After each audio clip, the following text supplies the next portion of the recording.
Welcome to Penrose Learning, where we make understanding easy. You start now, power off and unplug the monitor, then disconnect the video cable so you can inspect connectors safely. Look for bent pins, frayed shielding, or loose adapter screws.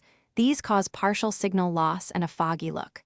Once done, wipe the screen with a microfiber cloth and 70% isopropyl if needed to remove oils. This improves contrast immediately. Make sure to note ambient light direction because reflections often disguise real image issues. Move lamps to test changes. Next, isolate whether the fog is from the monitor or the video signal.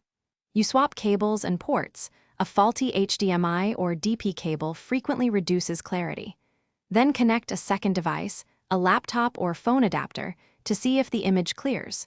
If it does, the PC or GPU driver is the culprit. While testing, open the monitor OSD and tweak brightness, contrast, and sharpness. Sometimes auto-contrast or low-frequency processing softens the image. Make sure to reset to factory. Finally, set the display to its native resolution and correct refresh rate, then update your GPU drivers. This fixes scaling blur and processing artifacts. If fog persists, show a uniform test image. Uneven brightness or clouding suggests backlight or panel issues, not settings.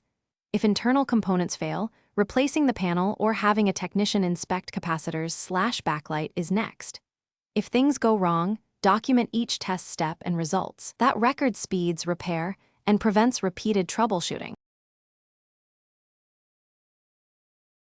Thanks for watching. If this was helpful, leave a like and consider subscribing. See you next time.